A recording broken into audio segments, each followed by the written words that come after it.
gagné privilège et honneur pour entretenir nous sur le thème ça, la loi de la semence et de la récolte.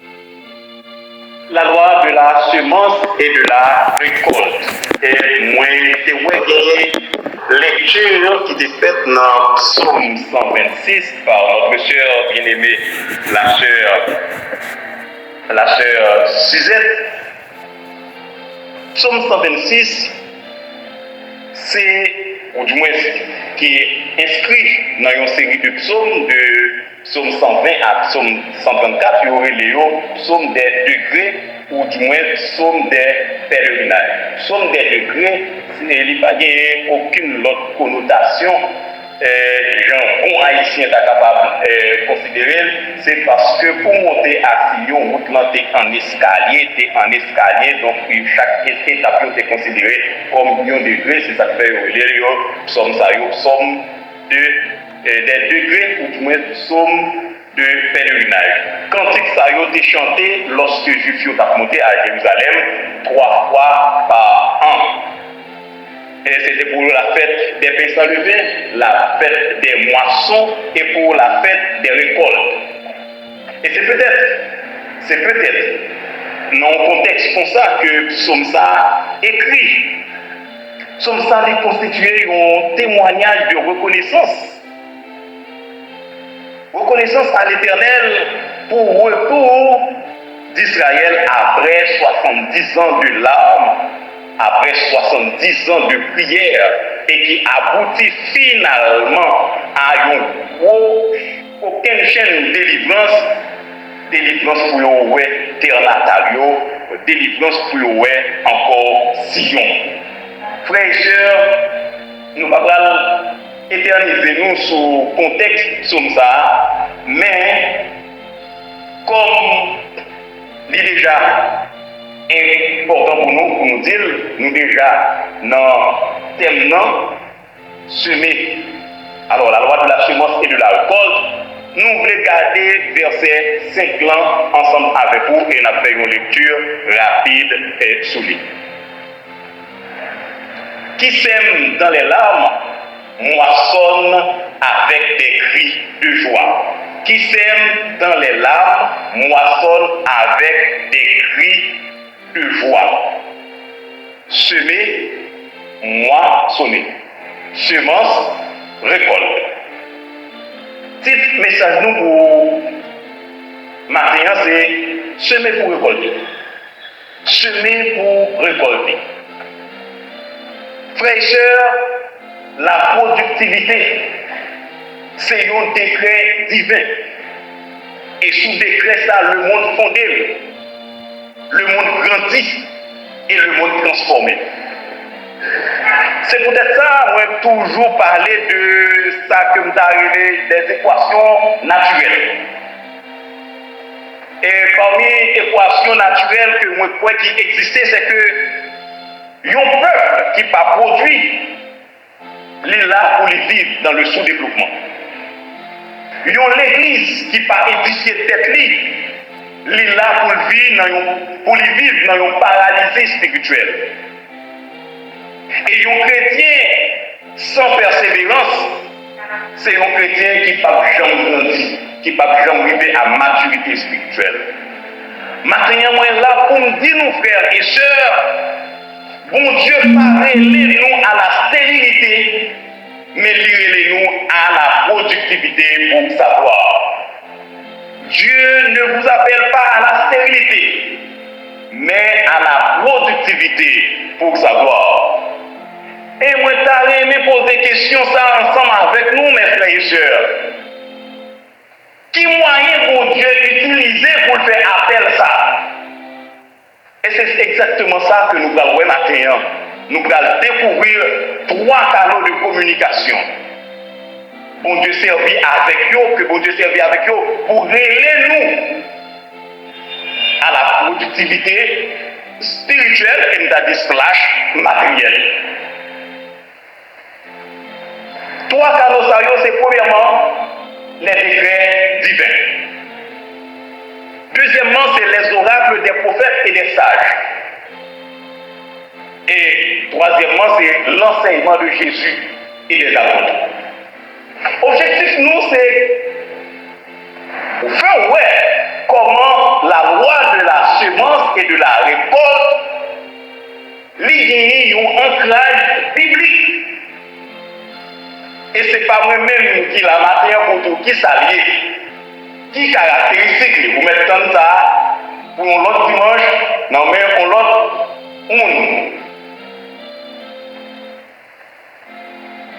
Frères et sœurs, nous souhaitons que le Seigneur, il va conduire nous dans des démarche pour la transformation des vies, pour l'édification des cœurs et pour la gloire suprême de son Saint-Nom. Les décrets divins, on nous fait un coup d'œil dans Genèse 1er, verset 11 avec moi. Genèse 1er, verset 11. Les décrets divins, c'est le premier canal de communication bon Dieu utilisé pour révéler l'homme à la productivité. Les décrets divins. Et Dieu dit que la terre se recouvre de verdure. Je reprends. Et Dieu dit que la terre se recouvre de verdure, d'herbes portant sa semence, et d'arbres fruitiers produisant du fruit selon leur sorte, portant chacun sa semence partout sur la terre. Et ce fut ainsi. Frères et sœurs, un décret, c'est une décision officielle que des autorités ou bien une autorité compétente les prend et qui gagne une force obligatoire. En théologie biblique, il parlait de décrets, mais c'est de décrets divins. Et qui ça, décret divin? Décret divin, c'est des déclarations directes de la bouche de l'Éternel par lesquelles bon Dieu exprimait et imposait volonté à la création. Et ma programme. Décret divin, ce sont des déclarations directes de la bouche de l'Éternel qui imposaient et exprimaient volonté pour Dieu en la création. Dieu lui créé le monde par une série de décrets. Et dans Genèse 1er verset 11 que nous sommes là, c'est le quatrième décret que bon Dieu prend, le décret de la semence. C'est un décret vital. Et nous entendons ça dit. Vital parce que l'objectif de ça, c'est pour capable assurer la nutrition d'une créature future qui est l'homme. Parce que l'homme pas tant qu'on fait.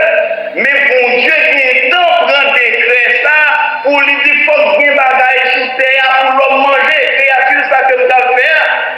Faut qu'on prépare pour lui. Et frères et sœurs, vital parce que les envisager la productivité et une productivité continue. C'est le premier décret tout en rapport à la semence. Quatrième décret, dans l'œuvre de la création, premier dans le décret, dans ça qui a rapport à la question semence. Et regardez dans ce verset, ça dit, et cela fut ainsi. Et cela fut ainsi. Ça veut dire simplement que l'univers, le cosmos, lui obéit au décret de Dieu. L'univers obéit à la parole ça que mon Dieu déclaré.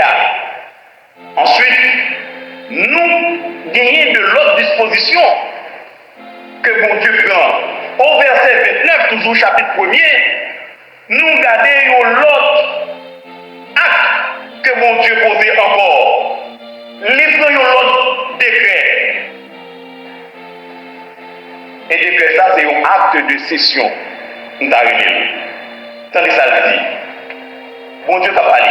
Je vous donne tout important de la semence et qui est à la surface de toute la terre. Et tout arbre ayant en lui du fruit d'arbre et portant de la semence, ce sera votre nourriture. Mes frères et sœurs, bon Dieu que nous avons servi, c'est un bon Dieu de provision. Il connaît, il a créé une créature qui a un ventre, qui a une bouche, et qui a un gros ventre, qui a un ventre. Il faut qu'il mette suffisamment de manger sur terre pour nous. Mais, principe ça, livre-nous tout, nous exercer dans la vie, nous. Parce que bon Dieu va prêter chaque jour pour dire une parole et puis pour tout bagaille réglé. C'est nous-mêmes qui pour servir dans la vie, nous, avec la loi de la semence et de la récolte, pour nous capables de rendre tête nous, rendre pays nous, rendre communauté nous, une communauté qui est productive. Pour nous-mêmes, nous capables de joindre de quoi pour nous vivre dans le monde que bon Dieu crée. Gloire à Dieu. Décision ça yo, décret ça yo. Libre nous raison pour nous chanter, mon frère, ma soeur. Dieu prendra soin de toi dans le chemin jusqu'à la fin. Il prendra soin de toi tous les jours jusqu'à la fin. Et moi-même, comme je dis, juste tous les jours jusqu'à la fin, il y a un autre décret monté dans la tête. Il y a un autre décret encore fait surface. Babylone a parlé des décrets divins. Dans Genèse 8, verset 22, l'Éternel dit encore par bouche, c'est-à-dire, depuis c'est l'Éternel qui parle directement à bouche, c'est un décret. Tant que la terre subsistera, les semailles et la moisson ne cesseront point. Parole de l'Éternel. Donc, mon frère, il n'est pas question pour te joindre au moment, il n'y a pas qui te fait, et que vous te répondez à besoin, et que vous connaissez, parce que la paix comme ça. Nous sommes appelés à être des chrétiens productifs. Tant du côté spirituel que matériel.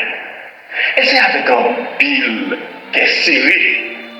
Le matin, des soirs sur les ondes de radio ou bien dans la rue, il y a un monde qui a parlé de l'église comme quoi l'église, c'est l'église qui est responsable de ses pays, c'est l'église qui fait mon travail. Je me pose cette question même. Qui ça y a dit là? Parce que il n'y a aucune église qui ait un enseignement. Et m'a dit bien, il y a un enseignement pour le cas de travail. Moi, je reconnais. Par contre, il y a des attitudes que des gens dans l'église gagnent, quelques gens dans l'église gagnent, qui prêtaient à l'époque. Des gens qui disent, ah bon, c'est ok, c'est mettre dans toute l'activité, les passer, les rester. Moi-même, je fais des expériences avec les gens comme ça. Mais ce n'est pas non, c'est des cas isolés. Ce n'est pas des bagages qui sont dans l'enseignement. Et moi-même, pour 28 ans d'expérience que j'ai à faire chorale, il y a une bagaille que je toujours les gens qui pisent qui toujours dans toutes les répétitions. Un bonjour, une faire répétition, on va essayer d'elle. Elle est toujours là. En deuxième séance, on va pas. En troisième séance, on oublie de demander. On va faire tel, on va oublier frère et tel, oublier tel. L'homme a dit, ah, lui, nous dit dégager. Les joueurs ont dit dégager. Et c'est exactement le langage dans là. Frère, c'est pour parler, pas encore pour activité ça. Frères et sœurs, les critiquer, jeunes toute la journée, toute la nuit, c'est parce que c'est pas dans le pays. Et en pile, on dit là dans le jeune c'est bien ça qu'il a demandé. Nous qui a critiqué l'église, c'est pour dire si l'État te met des campagnes dans le pays, il est capable de passer tout le monde. Et frères et sœurs, Dieu seul sait. Dieu seul sait. Moi, j'ai l'autre petit problème avec pratique ça. Moi, je l'autre façon que moi, mais Dieu seul sait. Si ce n'est pas prier, on a prié, est-ce que ça va la plus mal dans le frères et sœurs, par qui certain, mon Dieu, par décret, il prend disposition pour nous semer et pour nous récolter, c'est-à-dire pour nous travailler et donner fruit travail. Mon frère, ma soeur, on est pour responsabilité pour conformer à volonté de mon Dieu ça. Même à l'instant que la création est répondre et obéir à décret, mon Dieu ça, parce que déclaré à la fin, cela fut ainsi. Et maintenant, vous devez dire tout. Vous devez répondre favorablement à cet appel qui a laissé au même par les décrets divers. Pour un semeur. Pour un semeur dans la famille. Pour un semeur dans l'église. Pour un semeur dans la communauté. Pour un semeur dans l'environnement. Mon Dieu, mes frères et sœurs, pas seulement des décrets, lui-même directement, mais lui servir avec des sages et avec des prophètes pour communiquer nous le principe de la loi de la semence et de la récolte. Deuxième canal de communication que mon Dieu utilisait. Écoutez, mon Dieu insistait. Les décrets divers. Et non seulement ça, il utilisait des prophètes et des sages.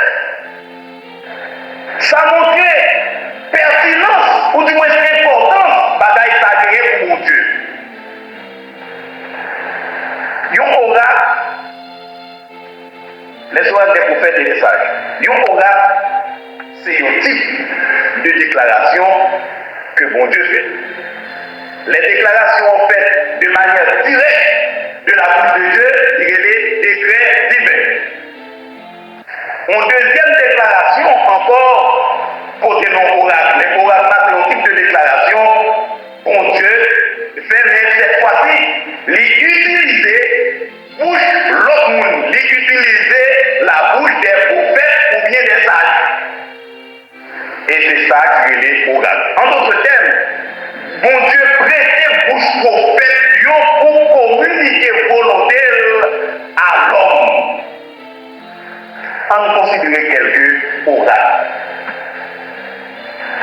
Nous avons regardé dans Psaume 126, verset 5. C'est déjà un oracle. Psaume 126, et nous aussi, l'île là encore, pour nous encore, s'il vous plaît. Oracle de l'Éternel. Verset 5, Psaume 126.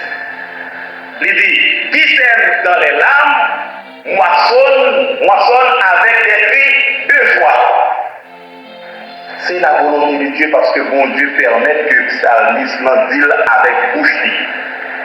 Pas oublier, c'est des paroles inspirées. L'image de la semence et de la moisson utilisée par l'auteur, illustre un enseignement sur la loi de la semence. Et, frères et sœurs, loi ça, l'intégrée dans la vie d'Israël à l'époque. D'ailleurs, mon Dieu ordonnait, loi de la semence, l'intégrée dans la vie du peuple, mon Dieu. D'ailleurs, mon Dieu ordonnait Israël pour lui gagner des fêtes relatives à cette question de semence, à cette question de récolte. Nous gagnons en première fête la fête des prémices, qui marquait le début de la récolte d'orge. Et c'était le moment où on découvrit, mon Dieu, première partie de récolte. Il y a encore, il y a fait que mon Dieu s'est réclamé de eux, c'était la fête des semaines, qui fête de la moisson ou bien Pentecôte, qui marquait la fin de la récolte de blé. Donc, mon Dieu, lui a agi dans ce moment, non seulement dans le décret, mais lui demandait pour le peuple à faire de bagailles concrètes. Cela veut dire la loi de la semence et de la récolte, ce n'est pas une notion abstraite que liée. Chers frères et sœurs, voilà pourquoi nous-mêmes, nous devons prendre décision, nous, dans tout détail, dans toute la vie, nous devons toujours appliquer la loi ça. Parce qu'il y a un fondement biblique. Si le psalmiste illustré parole avec la semence et la récolte, mais Ecclésiaste lui-même, lui allait dans le même sens dans tout. Ecclésiaste dit dès le matin, sème ta semence et le soir ne laisse pas reposer ta main, car tu ne sais pas ce qui réussit là. Texte là, invitez-nous, c'est comme si nous avions le texte là, invitez-nous à faire une révolte contre la paresse. Une révolte contre la paresse pour nous dire non, la taille, comme nous détendons, pour nous appliquer loi ça, parce que si nous ne pas appliquer, c'est la pauvreté nous gagner, pauvreté matérielle, pauvreté spirituelle.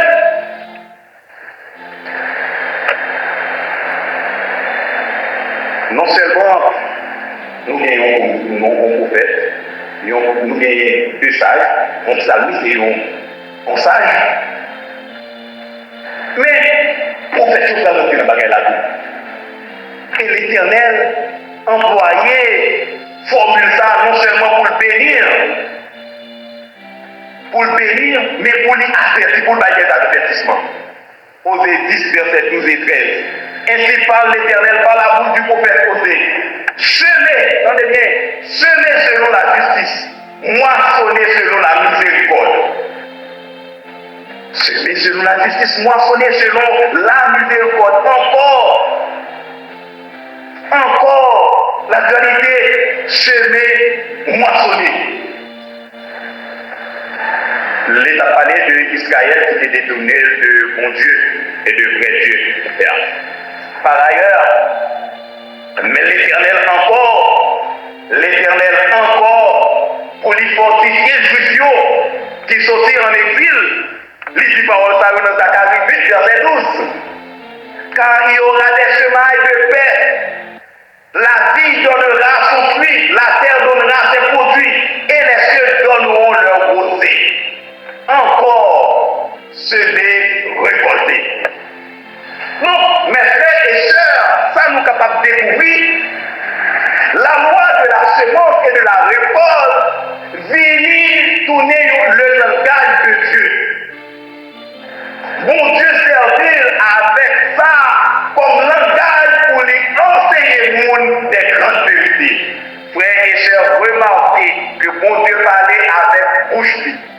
Les nouvelles dans nous par des prophètes et des sages. Ça va venir nous rien. Est-ce que nous allons penser que ça a une importance capitale? L'envoyer nouvelle, l'on parle avec bouche ou avec le monde. Vous voyez nouvelle bali. Il n'y a pas d'obligation pour l'agir. Et s'il va agir en conséquence, c'est pour la gueule. Frères et sœurs, mon Dieu parlait avec bouche les décrets divins. Lui parlait par les oracles des prophètes et des sages.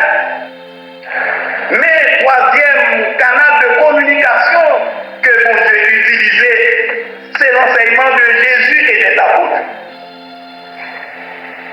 Frères et sœurs, à l'heure à nous dire, la loi de la semence et de la récolte définit le langage de Dieu. Mais en plus, l'étonner, ils ont un principe de vie et une pédagogie divine. Parce que bon Dieu servit avec lui comme une méthode, comme un instrument pour enseigner les grandes vérités bibliques. La loi de la semence. La loi de la semence, bon Dieu servit avec lui, avec principe ça, pour enseigner nous les grandes vérités bibliques. On va regarder. Nous avons l'enseignement de Jésus. Pour que Jésus utilisé la loi de la semence et de la récolte. C'est l'heure où il a parlé Il a enseigné le royaume de Dieu. Il a enseigné une grande foule de royaumes, non. Et il te dit, il te prend parabole, semeur. Un semeur qui sortit, il semait dans différents endroits, et dans différentes terres, et met sa territoire, etc. C'était la parabole du semeur. C'est une illustration, mais lorsque les disciples de Jésus ont parlé comme ça, ils posaient une question. Peut-être qu'ils savent parler comme ça. Les dieux, c'est parce que ils-mêmes n'ont pas recevoir et grâce à ça, pour comprendre les mystères du royaume. Bon, Jésus est sûr que le monde n'a parlé avec pour comprendre le message-là. Et moi, en tant que bon communicateur, c'est ça. Utiliser nos bagages, nos moyens qui communs, qui sont accessibles à compréhension de tout le monde. La loi de la semence et de la récolte, les utiliser par rapport au semeur pour expliquer le royaume. Et c'est ça que nous, la loi de la semence et de la récolte, c'est une pédagogie divine, c'est un principe de vie à la fois et une pédagogie divine. Puisque mon Dieu a expliqué, Jésus a expliqué le royaume de Dieu, c'est avec cette loi. Ça, c'est un exemple de Jésus. On prend un exemple avec un apôtre, Paul. Paul lui-même l'a expliqué, les chrétiens de Corinthe, la résurrection des morts. Alors, avant notre résurrection, la libéralité chrétienne, façon globale. Les même pédagogie. Celui qui sème peu moissonnera peu. Celui qui sème abondamment moissonnera abondamment. 2 Corinthiens 9, verset 6. Semence, récolte. Kounia, ça qui est plus intéressant, mes frères et sœurs, nous sommes voyons l'exemple de Jésus qui a expliqué le royaume avec semence, récolte. Nous, Paul qui a expliqué la libéralité chrétienne, parce que pour nous, il a expliqué avec semence et récolte. Maintenant, on regarde Jésus plus Paul. Jésus avec Paul a expliqué le même enseignement, et il a servi avec même loi, semence, récolte, qui enseignement la résurrection des morts. Dans Jean 12, verset 24, Jésus employait le principe de la semence pour annoncer la mort et la résurrection. C'est comme si Jésus dit, moi-même qui va mourir là, c'est une semence qui va rentrer en bataille et c'est pour ça qu'il faut lever. C'est ça que nous, c'est une pédagogie divine parce que mon Dieu enseigne nous les grandes vérités bibliques à travers cette loi. Et cela fut ainsi. Jésus mourit et Jésus ressuscité. Mais paroles de Dieu, en vérité, je vous le dis, si le grain de blé qui est tombé en terre ne meurt, il reste seul. Mais s'il meurt, il porte beaucoup de fruits. Et là, c'est de mort et de résurrection de la paix. Apôtre Paul, quant à lui, il dit aux Corinthiens, il aborde le même sujet avec Corinthiens. Ils ont même maintenant, même pédagogie. Et Paul prend comme un argument, je dirais, un argument logique. C'est le monde qui fait communication, c'est le logos. Donc c'est avec Maï la parole même, logique, bon sens. Et c'est ça que fait. Paul allait très loin, le texte a dit insensé. Insensé. Ce que tu sèmes ne reprend moins vie. Ce que tu sèmes ne reprend moins vie s'il ne meurt. Son Siméon, s'il pas mourir, il va pleurer. Grain maïs, grain pois, qu'on planté. S'il pas mourir pour perdre tout col là, il va pleurer. Et ce que tu sais, pour continuer, ce n'est pas le corps qui est là. C'est un seul grain de blé, peut-être, ou de quelque autre semence.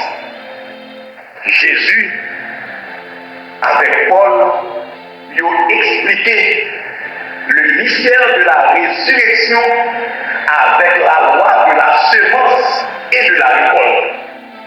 Notre cas de mes frères et sœurs de parcours, mon Dieu prend le premier décret depuis la création et jusqu'à la résurrection de Jésus, il doit appliquer. Et Paul allait encore plus loin, mes frères et sœurs. Il dit et il révélait que Jésus est les prémices de la résurrection. Mon prémisse là, c'est un mot éminemment agricole dans le contexte juif là. Parce que prémisse, c'était premier fruit, récolte là et taille. Et c'est ça que fait Jésus lorsqu'elle dit, grain de blé la paix, faut que mourir, après ça pour lever. Et Paul suit même logiquement. Pour dire, et ça c'est premier fruit, parce que c'est premier. Moun qui mourit et qui a fait expérience de la résurrection que Pierre l'a parlé à poser. Jésus, c'est semence-là. Jésus, c'est prémisse, récolte, mon Dieu. Frères et sœurs, toute bagaille ça y est, côté nous à conclure que Jésus est la semence de Dieu dans le monde. C'est lui-même qui baille la ville, ou si là, il dit quoi. Et même nous, à la manière de Jésus, où c'est une semence tout, où c'est une semence, ou pas appeler l'homme mourir pour aider en bataille. Même si on traîne dans l'homme ville, les mourir ou elle mourir dans le pas ou elle mourir, mais après ça, le bébé. Eh bien, c'est même gens. Jésus fait expérience dans déjà. Il est rentré dans ton bois. Et après ça, il est ressuscité. Frères et sœurs, la loi de la semence est un principe logique qui illustre beaucoup de vérités bibliques. Elle est partout présente dans les pages de la Bible. Elle est naturelle parce qu'elle explique la production, la finance, le travail, etc. Elle est spirituelle parce qu'elle explique la résurrection, elle explique le royaume de Dieu.